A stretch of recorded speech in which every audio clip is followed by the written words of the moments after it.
ከሰው ብቻ የሚገኘውን መድኃኒት የሆነውን ደም በአግባቡ ለመጠቀም የዓለም ጤና ድርጅት በሚያዘው መመሪያ የተቃኘ አሰራር ዘርግቶ ለመስራት ጥረት እየተደረገ ነው። የኢትዮጵያ ደምና ህብረ ህዋስ ባንክ አገልግሎት አግባብነት ያለው የደም አጠቃቀም ለክልል ደም ባንኮች፣ ለጤና ተቋማት ኃላፊዎችና በክልል የደም ባንኮች ተወካዮችና በክልል የደም ባንክ ተወካዮችና ባለሙያዎች ያሰልጣኞች ስልጠና ተሰጥቷል። የኢትዮጵያ ደምና ህብረ ህዋስ ባንክ አገልግሎት ምክትል ዋና ዳይሬክተር አቶ ሀብታሙ ታዬ አግባብነት ያለው የደም አጠቃቀም ስርዓት በተሰጠው የአሰልጣኞች ስልጠና ላይ በመገኘት ባስተላለፉት መልእክት ከሰው ልጆች ብቻ የሚገኘውን ውድ የሆነውን ደም በአግባቡ ለመጠቀም ለጤና ባለሙያዎች የተሰጠው ስልጠና አዲስ የተከለሰ መመሪያ በመኖሩ ደም አጠቃቀምን ስርዓት ባለው መልኩ እንዲሆን ለማድረግ ያለመ መሆኑ ገልጸው የነበሩ ጉድለቶች በማረም በቀጣይ የተሻለ የደም አጠቃቀም ስርዓት ሊኖር ይገባል ብለዋል። አጠቃላይ ኳሊቲን በተመለከተ በጂኤምፒ ስታንዳርድ ስራዎች መሰራት እንዲችሉ ሲሪየስ የሆኑ ስልጠናዎችን ባለፈው አመቱን ስንሰጥ ነበር ለተመረጡ ብለድ ባንኮች።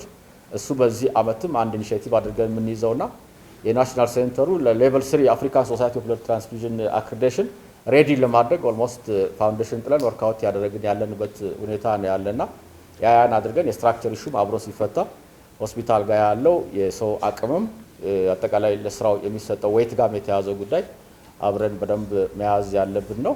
ብዙዎቹ ነገሮች በደንብ ትኩረት ከሰጠን መሰራት የሚችሉ ናቸው። የትኩረት ኢሹ ነው። በተለይ አሁን ሆስፒታል ላይ የሆስፒታል ትራንስፊውዥን ኮሚቴ በየሶስት ወሩ አፈጻጸሙ ሪቪው አድርግ ነው የሚለው አይደል? የኛ ስታንዳርድ that shouldn't be a big deal for hospitals። እንደው ትኩረት አድርገን እንስራ ከተባለ ሰርኩላር ጭምር ካስፈለገ በሚኒስትሮች በኩል የሚተላለፍበት a kind of accountability ስርዓት በዛ ምክንያት ለሚፈጠር ችግር ሰዎች አካውንታብል የሆኑ የሚሄዱበት ሁኔታ አብሮ ማየት ያስፈልጋል። ስልጠናውን የሰጡት የቅዱስ ጳውሎስ ሆስፒታል የህፃናት ሐኪም ዶክተር ቤተልሔም ደረሰ በበኩላቸው ደም ከማሰባሰብ ባሻገር የደም ብክነትን ለመከላከል የአጠቃቀም ስርዓት ላይ በትኩረት መስራት እንደሚጠበቅ ገልጸዋል።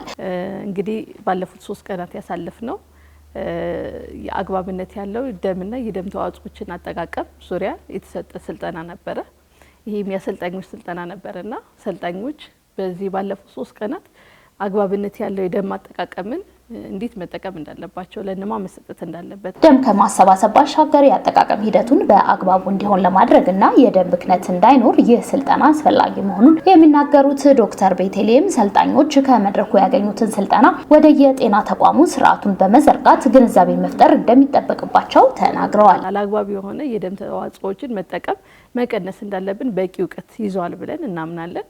ይሄንንም በየሚሄዱበት ተቋማቶቻቸው በመሄድ አግባብነት ያለው የደም አጠቃቀምን ስልጠና እንደሚሰጡ ለባለሙያውም የተሻለ እውቀትን እንደሚያስጨብጡ ተስፋ እናደርጋለን። የስልጠናው ተካፋይ ከነበሩ ሰልጣኞች ውስጥ የባህር ዳር ዩኒቨርሲቲ ሕክምናና ጤና ሳይንስ ኮሌጅ የቀዶ ሕክምና ክፍል ኃላፊና የጂአይ ልዩ ሐኪም ዶክተር ቢኒያም እንደገለጹት የደም አጠቃቀምን ስርዓት በተከተለ መልኩ ለመስራትና በደም አሰባሰብ ሂደት ያለውን ጫና ለመቀነስ የሚረዱ ሐሳቦችና ሙያዊ ማብራሪያ ከስልጠናው በቂ እውቀት ማግኘታቸውን አክለዋል። ያው በዛሬ በተጀመረው ስልጠናችን የአፕሮፕሪየት ክሊኒካል ዩዝ ኦፍ ብለድ በጣም አስፈላጊ በተገቢው ሁኔታ ደም መጠቀም ደም ከመሰብሰብ ባልተናነሰ መልኩ ትኩረት ሊሰጠው የሚገባ ነገር መሆኑን ተረድተናል።